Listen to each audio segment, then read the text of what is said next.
Hi, it's Rebecca here from Precious Pages Papercraft, and today I have a layout to share for Hip Kit Club, working with the gorgeous October 2022 kits.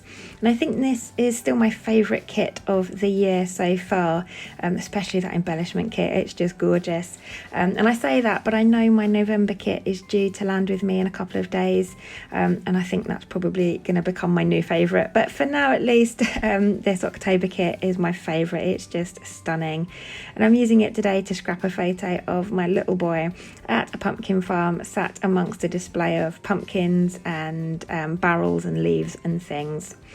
So I've started with a bit of prep work off camera. I've made some rosettes from the patterned papers. Now, rosettes are something I love to make. They're relatively easy to make, but sort of a little bit fiddly. And I use my paper trimmer doubles up as what's the word I'm looking for, like a scoring board as well.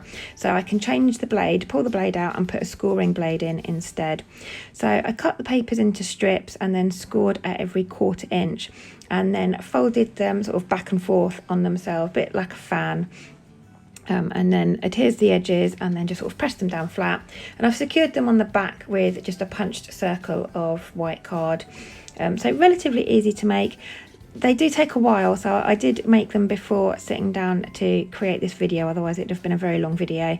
But I do have other videos on my channel where I've made rosettes and shown the process, so have a look over on my channel or just do a search on YouTube for paper folding rosettes and I'm sure you'll find loads.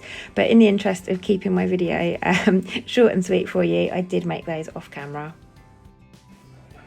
So as you saw, I marked out on my background where I wanted my rosettes to sit, and my photo is a circle as well, just to keep with that circular theme. I've marked that out with a pencil, and now I'm applying some ink to my background. Now this is a Catherine Pooler design ink pad that we got several months ago in one of our colour kits, and I absolutely love these. They work fantastically with water for like the packaging technique and adding watercolour, but you can also use them with a dry blending brush as I've done here, and they're really bold and vivid, and I really love the look of the colour. So I've applied it first off with a blending brush in like a circular motion all the way around the edge, just so that orange is going to show around the edges of those rosettes. And then I've just watered some of the ink down on some packaging and added a few splatters around the edge as well. So as you can see, a lot of that orange you're not going to see. It is just going to be a sort of glow coming out from underneath. And I went with orange because I felt like my photo had that lovely bright orange in it with the pumpkins. There's a little bit of orange in the patterned papers, but I just felt like orange tied in really nicely with the background of my photo. And I'm going to pop my title down on the left there as well, so I wanted a little bit of that orange behind that just to highlight my title. And it's going to be a 2-part title, so I'm using one of the die cut words that says gathering, and then I'm going to use the alphabet stickers from I think the main kit to spell out the word pumpkin. And the alphas this month in the main kit, we get 2 different ones, which is really exciting. So you get a lovely sort of larger font with kind of turquoisey letters, and then you get a nice smaller one as well that especially if you do like pocket life scrapbooking, or you make things on smaller scales or mini albums, those smaller ones are ideal. And I really love them. So I've used the smaller alpha to spell the word pumpkin. You'll see in a minute it goes down the edge, follows the curve of my rosette. So I've got a 2-part title. Now then, my DT prompt for today was to include fussy cutting on my layout. So you can see I fussy cut these pumpkins here we've got a whole sheet of 12 by 12 sheet of pumpkins, and they're gorgeous. And I fussy cut some of those with the intention of using them for the central point of all of my rosettes. But actually I wasn't too keen on it. And I remembered that we've got these gorgeous wood chip or chipboard buttons that we get. Those are from the embellishment kit, and they're stunning. And I thought, you know what, actually I really want to use those instead. So I've used those, and they bring in a nice amount of texture as well. It's just something different on the page other than sort of paper. They're gorgeous little chipboards. So I've used those in a range of colours, sticking to kind of blues and oranges to match my photo, and different sizes depending on the size of my rosettes. And I'm going to keep those fussy cut pumpkins for another layout. But you can just see there I have got a box of other bits I've fussy cut, so I will still include some fussy cutting. Just sadly those pumpkins didn't make it this time, but I'm much happier with how those buttons look. They're just more circular than the pumpkins were, so really love how they look, and the blue matches my little boy's coat in the photo really nicely. So I've just got my title in place there using those alphas from the main kit. And I've decided I want to add a layer of patterned paper behind my photo. I used the Hip Kit circular metal nesting dies to cut my photo out, and then I've cut a white frame for it, just on white cardstock. But I felt like it was just didn't look finished on the page. Where those rosettes look lovely, it just looked like I bunged the photo on there without a thought. So I wanted to tie it into the colour scheme of the layout. So I've gone with the yellow leafy patterned paper that we get. And I went with yellow because it features in both of the pattern papers I've used to make those rosettes, but it doesn't really feature anywhere else on the page at the moment. So I thought yellow would be nice just to bring in a bit more of that colour. And I will in a minute add some fussy cut leaves that have the yellow colour in it as well. So it was just a bit more of that colour to bring in. And here's my little box of things that I fussy cut. This gorgeous leaf paper. I'm a sucker for fussy cutting. I have done it all off camera because I like to sit in front of the telly in the evenings and fussy cut. It really annoys my husband having to listen to scissors and thick papers being cut. But it's just so therapeutic for me, and I love to sit in front of the telly and do it. So I went to town and cut the whole sheet of 12 by 12 leaves out.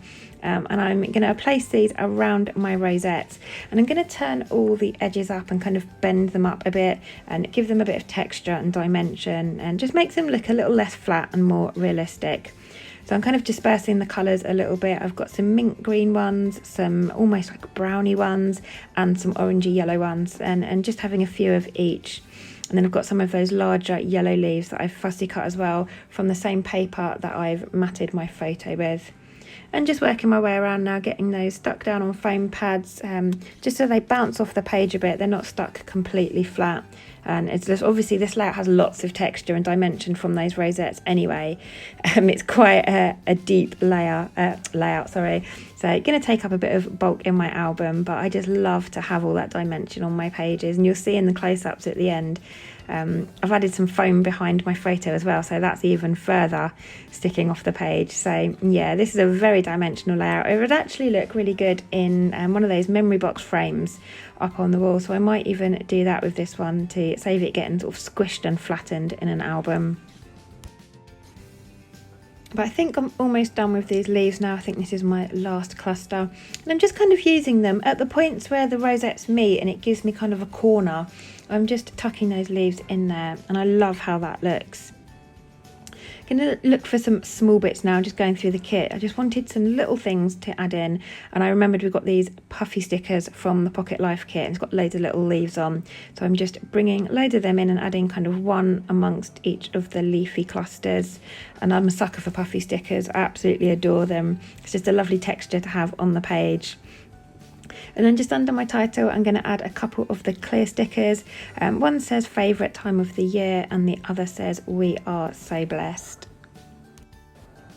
And you will notice in the close-ups as well, I add some splatters to the background in a minty colour. It's one of the vibes that we got, I think, last month in the colour kit. It's a Shimmer's product called Beach Glass. So I gave that a good shake and got all the shimmer going. And I've added a few splatters you can see there now. And that ties in really nicely with the minty green colour in those leaves that I fussy cut. So I wanted a little bit of that on the page. And that is me done. So I hope you've enjoyed this layout. Thank you so much for joining me. If you're like me and you enjoy fussy cutting, that leafy paper is absolutely perfect for it, and adds loads of texture to the page as well. So I love how this one turned out. So I'll leave some links in the description box below for you to our Hip Kit Club website, to our Facebook group, and I'll also list the benefits of being a Hip Kit subscriber, because there are a few, including discounts, free postage on additional kits, and free subscriber cut files as well. So lots of reasons to subscribe. But thanks for joining me. I will see you next time.